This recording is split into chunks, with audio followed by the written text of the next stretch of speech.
నమస్కారం ప్రసన్న గారు. నమస్తే.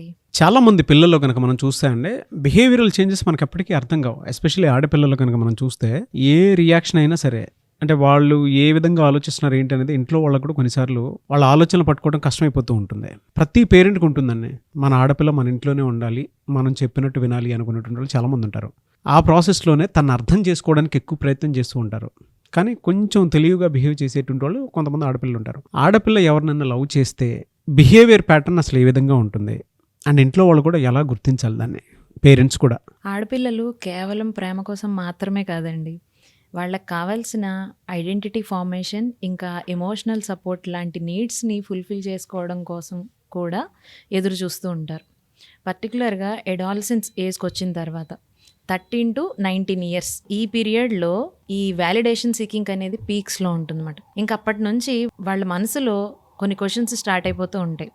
నేను అందంగానే ఉన్నానా, నన్ను ఎవరైనా చూస్తారా, నన్ను ఎవరైనా స్పెషల్గా ట్రీట్ చేస్తారా, నేను అసలు ఎవరికైనా నచ్చుతానా అని తన గురించి తానే ఎక్కువగా ఆలోచిస్తూ ఉంటుందన్నమాట. ఇంకా అద్దానికి అతుక్కుపోయి మళ్ళీ మళ్ళీ చూసుకోవడం లాంటివి చేస్తూ ఉంటారు. అదే టైంలో ఎవరైనా నువ్వు బాగాలేదని కానీ, నీ కలర్ బాగాలేదని కానీ ఎవరైనా చెప్తే ఇంకా దాన్ని అసలు తీసుకోవడానికి రెడీగా ఉండరు. వాళ్ళ మీద పర్సనల్ గ్రడ్జ్ పెంచుకుంటూ ఉంటారు. ఇంకా ఎమోషనల్ అటాచ్మెంట్ అనేది ఆ స్టేజ్లో ఎలా ఫామ్ అవుతుంది అంటే, పర్టికులర్గా అదే పీరియడ్లో ఈ వ్యాలిడేషన్ కోసం ఎప్పుడైతే ఎదురు చూస్తూ ఉంటారో ఆపోజిట్ జెండర్ ఒక అబ్బాయి ఎవరైనా వచ్చి తనకు ఒక కాంప్లిమెంట్ ఇచ్చినా, రెగ్యులర్గా మెసేజ్ చేసి నువ్వు ఎలా ఉన్నావు, తిన్నావా, హెల్త్ ఎలా ఉంది, నీకేమైనా కావాలా, నేను చూసుకుంటాను, నాకు చెప్పు అనే భరోసా ఇచ్చే మాటలు లాంటివి మాట్లాడారనుకోండి, ఆ అమ్మాయి అది లవ్ అనుకుంటుంది. ఇంకా ఆ అమ్మాయి బ్రెయిన్లో డోపమైన్ రిలీజ్ అవ్వడం అనేది స్టార్ట్ అవుతూ ఉంటుందన్నమాట. ఇది లవ్ కాదు, వ్యాలిడేషన్ ఎడిక్షన్ అనేది స్టార్ట్ అయింది అని అర్థం.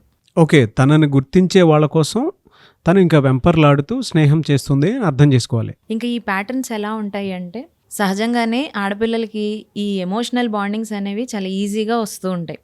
పైగా ఆపోజిట్ జెండర్ అనేటప్పటికి ఇంకొంచెం ఎర్లీగానే స్టార్ట్ అవుతాయి. ఇంకా ఆ టైంలో ఉన్నప్పుడు ఆ అమ్మాయి ఎలా ఆలోచిస్తుంది అంటే, ఆ అబ్బాయి గురించే ఇంకా ఆలోచనలు, ప్రతి ఆలోచన ఆ అబ్బాయి గురించే, తనతోనే ఎక్కువ మాట్లాడాలి, తనతో ఎక్కువ టైం స్పెండ్ చేయాలి, తన అటెన్షన్ అంతా నాకే ఇవ్వాలి, నేనే నచ్చాలి, తన అటెన్షన్ మొత్తం నాకే సొంతం, తన కేర్ అండ్ లవ్ అంతా కూడా ఇదే విధంగా ఆలోచిస్తూ ఉంటుందన్నమాట. ఇంకా ఓవర్ థింకింగ్లోకి వెళ్ళిపోతూ ఉంటుంది.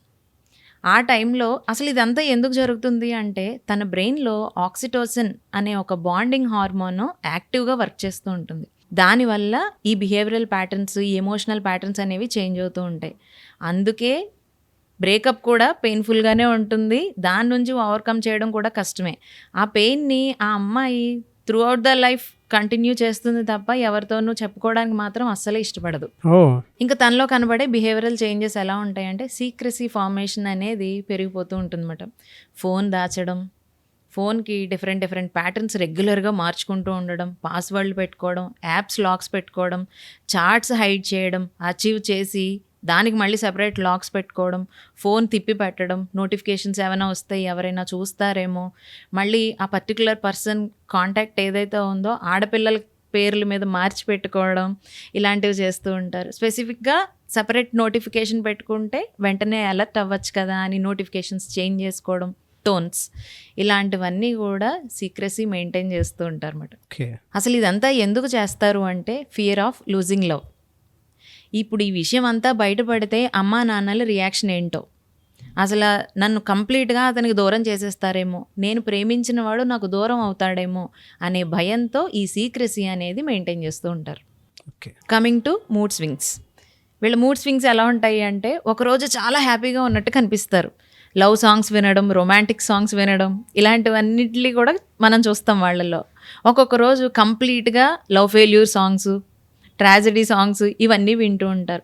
అక్కడ ప్రేమించే వాడి దగ్గర నుంచి మంచి అప్రిషియేషన్, తిరిగి అదే ప్రేమ పొందినట్లయితే ఈ డోపమైన్ అనేది రిలీజ్ అవుతూ ఉంటుంది, యాక్టివ్గా వర్క్ చేస్తుంది. అదే తనని కొంచెం అవాయిడ్ చేస్తున్నాడు, పట్టించుకోవట్లేదు అనే సిచ్యువేషన్స్ ఏమైనా ఫేస్ చేసింది అనుకోండి, ఇక్కడ సైకిల్ అంతా కూడా లో అయిపోతూ ఉంటుంది అన్నమాట. అంటే ఒకరోజు బాగుంటారు, ఒకరోజు బాగోరు, ఇంకో పూట ఏడుస్తూ ఉంటారు అన్నమాట. ఇలాంటి మూడ్ స్వింగ్స్ అన్నీ కూడా పేరెంట్స్ అబ్జర్వ్ చేయాలి వీళ్ళల్లో. ఓకే. అంటే ఈ ఆడపిల్లల బిహేవియర్ కూడా అవతల వాళ్ళు వీళ్ళని ఎలా ట్రీట్ చేస్తున్నారు అనే ప్యాటర్న్ని బట్టి కూడా ఉంటుంది. అవతల వాళ్ళు తిరిగి అదే ప్రేమని ఇచ్చారనుకోండి, మంచి ఎఫెక్షన్, లవ్, కేర్ ఇదంతా చూపించినట్లయితే వీళ్ళు ఇక్కడ మనకి హ్యాపీగా కనబడుతూ ఉంటారు. అదే వాళ్ళ చిన్నగా హట్ చేసినా, అవాయిడ్ చేసినా ఆ మూడ్ స్వింగ్స్ అన్నీ కూడా మనకి ఇక్కడ పేరెంట్స్ దగ్గర చూపిస్తూ ఉంటారు అనమాట. బయటికి చెప్పుకోలేరు కదా, సో ఫేస్లో ఆ ఎక్స్ప్రెషన్స్, ఆ మూడ్ స్వింగ్స్ అయితే మాత్రం మనం చూస్తాం బయటికి. సడన్గా కోపం రావడం, ఫ్రస్ట్రేట్ అవ్వడం, చిన్న చిన్న విషయాలకి పేరెంట్స్ మీద అరిచేయడం, ఇలాంటివన్నీ చూస్తాం. అలాగే వీళ్ళ డ్రెస్సింగ్లో కూడా చేంజెస్ వస్తూ ఉంటాయి. అప్పటిదాకా ఉన్న డ్రెస్సింగ్ ప్యాటర్న్ మొత్తం మారిపోతూ ఉంటుంది. అసలు నేను ఈ డ్రెస్లో ఎలా ఉంటాను, ఈ కలర్ నాకు సూట్ అవుతుందా లేదా, పైగా ఫిజికల్ ఫిట్నెస్ మీద కూడా ఫోకస్ చేస్తూ ఉంటారు. వాళ్ళకున్న ఫిట్నెస్, బాడీ షేపు మన డ్రెస్లో కనబడుతోందా, అట్రాక్టివ్గా ఉన్నానా లేదా అని పదే పదే దానికోసం మార్చుకోవడానికి డ్రెస్సింగ్ ప్యాటర్న్స్ చేంజ్ చేసి డిఫరెంట్గా ట్రై చేస్తూ ఉంటారు అన్నమాట. అసలు ఇదంతా ఎందుకు చేస్తారు అంటే అవతల వాళ్ళ అటెన్షన్ని గ్రాప్ చేయాలి అనే ఒక అన్కాన్షియస్ నీడ్ ఉంటుంది. దానికోసం ఇలాంటి ప్రయత్నాలన్నీ కూడా చేస్తూ ఉంటారు. When coming to academic distractions, ఇవి ఖచ్చితంగా ఉంటాయి. ఎందుకు అంటే late night chats, last conversation ఏదైతే ఉందో దాని గురించి పదే పదే ఆలోచించడం, ఫ్యూచర్ గురించి ఎక్కువ ఇమాజిన్ చేసుకోవడం, అసలు ఆ పర్సన్తో నా ఫ్యూచర్ ఎలా ఉండబోతోంది, మేమిద్దరం కలిసి లైఫ్ ఎలా లీడ్ చేద్దాం అనుకుంటున్నాము, అసలు ఎలా ప్లాన్ చేసుకోవాలి, ఈ థాట్స్ ఎప్పుడైతే ఎక్కువైపోతాయో ఆటోమేటిక్గా అకాడమిక్స్ మీద ఫోకస్ ఉండదు, పర్ఫార్మెన్స్ అనేది పడిపోతుంది. వీళ్ళల్లో కొన్ని ఎమోషనల్ లేయర్స్ ఉంటాయండి. అసలు ఆడపిల్లలు కొంతమంది ఇలా తయారవడానికి రీజన్ ఏంటి అంటే వాళ్ళు చెప్పే మాటలు ఇంట్లో పేరెంట్స్ ఎవరు వినకపోవడం, అర్థం చేసుకోకపోవడం వల్ల ఆడపిల్లలు ఇలాంటి ఎమోషనల్ సపోర్ట్ కోసం బయట వాళ్ళ మీద డిపెండ్ అయిపోతూ ఉంటారు. పైగా ఆపోజిట్ జెండర్ అంటే ఇంకా తొందరగా అట్రాక్ట్ అయిపోయే ఛాన్సెస్ ఉంటాయి. ఇంకా ఇలాంటి ఫేజ్లో వీళ్ళు ఎలా ఆలోచిస్తారు అంటే క్యూరియాసిటీ ఉంటుంది. అసలు ఒక రిలేషన్షిప్ అనేది ఎలా ఉంటుంది, నేను చూడాలి, నేను ఎక్స్పీరియన్స్ చేయాలి అని ఆడపిల్లలు ఇలాంటివి ట్రై చేస్తూ ఉంటారు. ఫ్యాంటసీకి, రియాలిటీకి రెండిటికి డిఫరెన్స్ తెలుసుకోలేని ఫేజ్లో కూడా వెళ్ళిపోతూ ఉంటారు.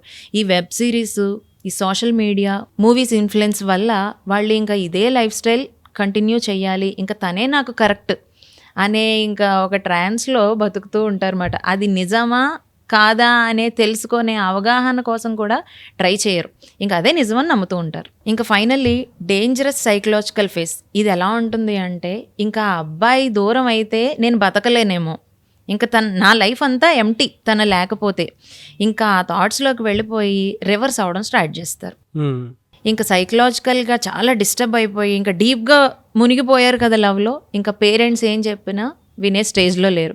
ఇంకా అప్పుడు ఏమవుతుంది అంటే వీళ్ళు నన్ను అర్థం చేసుకోరు, అర్థం చేసుకోలేరు కూడా. ఇంకా అప్పటి నుంచి ఎమోషనల్ బ్లాక్మెయిల్ చేయడం అనేది స్టార్ట్ చేస్తారు. సెల్ఫ్ హార్మ్ చేసుకోవడం, చేతులు కోసుకోవడం, నేను ఇంట్లోంచి వెళ్ళిపోతాను, నేను చెప్పింది మీరు వినకపోతే నేను చచ్చిపోతాను అని పేరెంట్స్ని బెదిరించడం, ఇంకా రివర్స్ అవుతూ ఉంటారన్నమాట. ఇలాంటి చేంజెస్ అన్నీ కూడా ఆడపిల్లల్లో చూస్తూ ఉంటాం మనం. ఓకే. ఇంకా తనదంటూ సెల్ఫ్ ఐడెంటిటీ ఏదైతే ఉందో అదంతా కూడా ఆ అబ్బాయితో అటాచ్ చేసి చూసుకుంటూ ఉంటుంది అమ్మాయి. ఇంకా అబ్బాయి లేకపోతే నాకు ఇంకా జీవితమే లేదు అనే స్టేజ్లోకి వెళ్ళిపోయి సెల్ఫ్ హార్మ్ చేసుకోవడం, పేరెంట్స్ నుంచి ఐసోలేట్ అయిపోవడం, లోన్లీగా ఉండడానికి ట్రై చేయడం, ఇవన్నీ కూడా అమ్మాయి బిహేవియర్లో వచ్చే చేంజెస్. మీరు చెప్తుంటే ఒక ఆడపిల్ల అంతలా లవ్ చేస్తుందా, ఫీలింగ్స్ ఇలా ఉంటాయా అన్నట్టుందండి. అంటే మీరు ఇందాక చెప్పేటప్పుడు నాకు కొంచెం భయం వేసిన ప్రాసెస్ ఏంటంటే, అంటే ఎక్స్ట్రీమ్ అయిపోయిన తర్వాత వాళ్ళు దీన్ని టాలరేట్ చేయలేరు. ఇంట్లో వాళ్ళకు ఒప్పుకోకపోయినా, లేదంటే చిన్న డిస్టర్బెన్స్ క్రియేట్ అయినా, అతనితో నా జీవితం ఉండదేమో అనుకున్న ఆలోచన వస్తే సూసైడల్ టెండెన్సీస్ వస్తాయి, ఏదైనా కోసుకుంటారు, చేసుకోవడానికి కూడా వెనకాడరని చెప్పేసి అన్నారు కదా, దాన్ని ఎలా హ్యాండిల్ చేయాలి? దీనికి ఒకటేనండి సొల్యూషన్. ఇంత అబ్నార్మాలిటీ పిల్లల్లో చూస్తున్నాము, వాళ్ళ బిహేవియర్లో ఇన్ని రకాల చేంజెస్ వస్తున్నాయి అన్నప్పుడు ఖచ్చితంగా కౌన్సిలింగ్ అయితే రావాలి. స్క్రీన్ మీద కనబడుతున్న నెంబర్కి కాల్ చేస్తే మన టీం వాళ్ళని గైడ్ చేస్తారు. ఆర్ ఇప్పుడు మనకి ఈ వీడియోని చూసిన పేరెంట్స్ కింద రెస్పాన్స్ని బట్టి పార్ట్ 2 అని ఎవరైనా కమెంట్ చేస్తే సొల్యూషన్స్ కూడా మనం వీడియో చేద్దాం.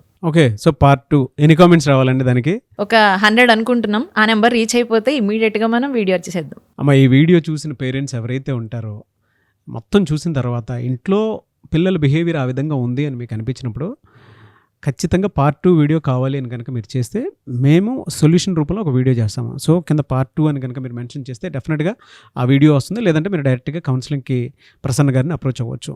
ఎవరైనా సరే, అంటే కొంచెం పర్సనల్గా కలిస్తే బాగుంటుంది అనుకునేటువంటి వాళ్ళు. అండ్ ఈ వీడియో లైక్ చేయండి, షేర్ మాత్రం తప్పకుండా చేయండి. ఇలాంటి మరిన్ని వీడియోస్ కోసం మా ఛానల్ ఫాలో అవ్వండి. Thank you.